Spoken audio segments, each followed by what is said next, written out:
Good morning students. बच्चों देखिए, हम 7th क्लास साइंस का second chapter nutrition in animals discuss कर रहे थे और लास्ट टॉपिक में बच्चों हमने डाइजेस्टिव सिस्टम के बारे में पढ़ा था और हमने देखा था कि किस तरीके से जो है डाइजेस्टिव सिस्टम पूरा ह्यूमंस के अंदर वर्क करता है, कौन कौन से उसके अंदर डिफरेंट पार्ट्स होते हैं, जिसमें आता है oesophagus, stomach, liver, pancreas, gall bladder, large intestine, small intestine, rectum and anus. आज बच्चों हम वन बाय वन सभी पार्ट्स का अलग से फंक्शन डिस्कस करेंगे। तो सबसे पहले देखिए बच्चों, मैंने आपको एक प्रोसेस बताई थी, इंजेशन। इंजेशन का मतलब क्या होता है? Taking food into the body. आपने खाना उठाया और मुंह के अंदर रख लिया, तो बच्चों माउथ के थ्रू फूड जो है वो एंटर करता है बॉडी के अंदर।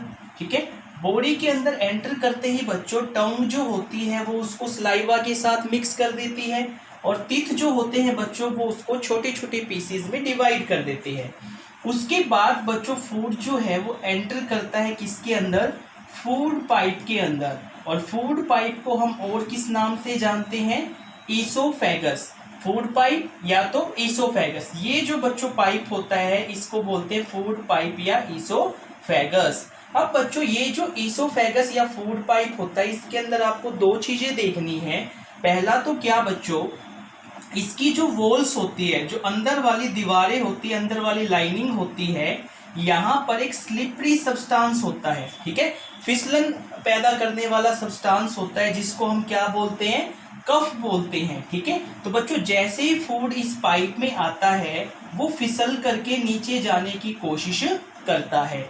एक तो ये, सेकंड बच्चों क्या कि ये जो पाइप होता है ये लगातार इस तरीके से कॉन्ट्रैक्ट और रिलैक्स होता रहता है, बंद होता है खुलता है, बंद होता है खुलता है, जिसकी वजह से बच्चों फूड पार्टिकल्स जो है, जो भी खाना हमने खाया है वो नीचे की तरफ तेजी से पुश किए जाते हैं। और इस तरह की जो मूवमेंट है बच्चों, लगातार कॉन्ट्रैक्ट होना खुलना, इसे हम बोलते हैं पेरिस्टॉल्टिक मूवमेंट। तो बच्चों ईसोफेगस के अंदर आपने दो चीजें याद रखनी है। पहला तो क्या कि इसके अंदर एक स्लिपरी सब्सटेंस होता है, फिसलन पैदा करने वाला एक कोई चीज होती है जिसको क्या बोलते हैं? कफ। और दूसरा क्या, ये लगातार कॉन्ट्रैक्ट और रिलैक्स होता रहता है और इस मूवमेंट को हम बोलते हैं पेरिस्टॉल्टिक मूवमेंट। और इन दोनों ही चीजों की वजह से जो फूड है वो नीचे की तरफ पुश किया जाता है और वो फूड बच्चों जाता कहाँ पर है?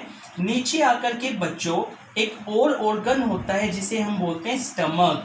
अब स्टमक क्या होता है बच्चों? एक थिक वॉल्ड बैग होता है। स्टमक जो है बच्चों एक बैग होता है एक तरह का, जो कि जे जैसी शेप का होता है। इंग्लिश का जो लेटर होता है एक जे, तो उस शेप का ये बेसिकली रहता है। और इसकी जो वॉल्स है, ये किनारे वाली जो इसकी लाइनिंग है, बाउंड्री जो है, ये काफी ज्यादा थिक होती है, थोड़ी सी मोटाई वाली होती है। तो बच्चों ये फूड जो है ईसोफेगस से सीधा कहाँ आता है? स्टमक के अंदर। तो स्टमक क्या करता है बच्चों? रिसीव करता है फूड को कहाँ से? फूड पाइप से। अब उसके बाद क्या होगा बच्चों, देखिए कि सारा का सारा फूड यहाँ पर आ चुका है स्टमक के अंदर। अब स्टमक की जो लाइनिंग है बच्चों, जैसे मैंने आपको बताया था कि सामने अच्छा खाना रखेंगे तो मुंह से पानी निकलता है ना, दोनों साइड से जो सैलिवरी ग्लैंड्स होती है वहां से। वैसे ही स्टमक के अंदर जो लाइनिंग है बच्चों, यहाँ से तीन चीजें निकलती है। पहली होती है म्यूकस, दूसरा होता है HCl। HCl का मतलब होता है हाइड्रोक्लोरिक एसिड। और तीसरा बच्चों होता है डाइजेस्टिव जूस या जिसका नाम होता है पेप्सिन। तो बच्चों ये तीन चीजें यहाँ से लगातार इसकी लाइनिंग से जो है निकलती रहती है। कौन कौन सी तीन चीजें? फर्स्ट तो mucus, second hydrochloric acid, third बच्चों पेप्सिन या जिसका दूसरा नाम क्या होता है? Digestive juices. अब बच्चों होगा क्या वो समझिए। जो खाना हमने खाया है, मान लो ये फूड है, इसके ऊपर कई सारे बैक्टीरियाज होंगे, खाने के साथ बैक्टीरिया जाते हैं अंदर, तो उन बैक्टीरिया को बच्चों HCl जो हाइड्रोक्लोरिक एसिड होता है वो क्या कर देता है? खत्म कर देता है। कौन कर देता है बैक्टीरिया को खत्म? Hydrochloric acid. लेकिन बच्चों ये क्या है? ये तो एसिड है। एसिड है तो ये तो क्या करेगा? स्टमक को जला देगा। तो बच्चों इससे बचाने के लिए स्टमक की वॉल्स के ऊपर एक जो है सब्सटेंस होता है, ये भी स्लिपरी सब्सटेंस होता है, इसको बोलते हैं म्यूकस। तो बच्चों म्यूकस जो है इसकी लाइनिंग पे प्रेजेंट होता है ताकि एसिड की वजह से जो स्टमक की वॉल है, स्टमक की जो दीवारें हैं चारों तरफ की, उनको कोई नुकसान ना हो। तो HCl बच्चों क्या करता है?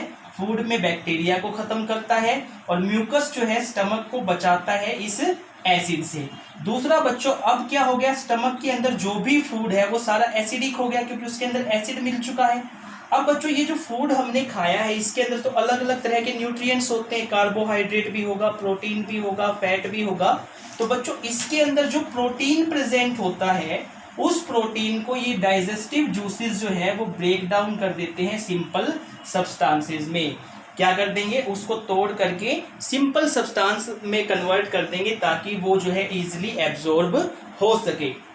उसके बाद देखिए बच्चों, अब खाना जो स्टमक से है आगे जाएगा कहाँ पर, स्मॉल इंटेस्टाइन के अंदर। अब स्मॉल इंटेस्टाइन क्या होता है बच्चों, हाईली कोइल्ड होता है। ये जो इस टाइप से लिपटी हुई एक स्ट्रक्चर होती है, काफी लंबी होती है, नियर अबाउट आपके सिलेबस के अकॉर्डिंग जो दिया गया है 7.5 मीटर, ठीक है। कुछ जगह पे 6 मीटर भी गिवन होता है, तो आप मान के चलिए 7.5 मीटर ये भी इसको। तो अब इसके अंदर क्या होगा बच्चों, जब ये खाना स्टमक से जाएगा किसके अंदर, स्मॉल इंटेस्टाइन के अंदर, तो स्मॉल इंटेस्टाइन के अंदर बच्चों कुछ जूसेस निकलते, कुछ केमिकल्स निकलते हैं, लेकिन बाहर से भी कुछ केमिकल और अंदर जाते हैं। वो केमिकल्स कहाँ से जाते हैं समझिए, आप सबको पता है हमारी बॉडी के अंदर एक ग्लैंड होती है जिसको बोलते हैं लीवर।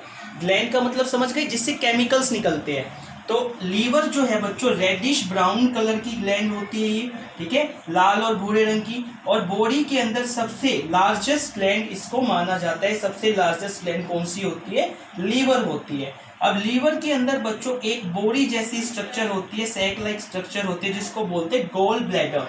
अब गोल ब्लैडर के अंदर यानी कि इस सैक के अंदर, इस बॉडी के अंदर बनता क्या बच्चों, एक जूस बनता है, एक केमिकल बनता है जिसको बोलते हैं बाइल जूस।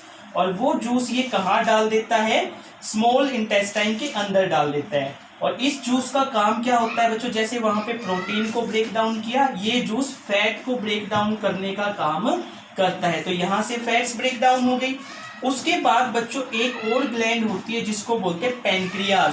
जो पैनक्रियाज है बच्चों वो क्रीम कलर्ड ग्लैंड होती है, क्रीमी रंग की होती है। और ये बच्चों क्या बनाती है, केमिकल बनाती है जिसका नाम होता है पैनक्रिएटिक जूस।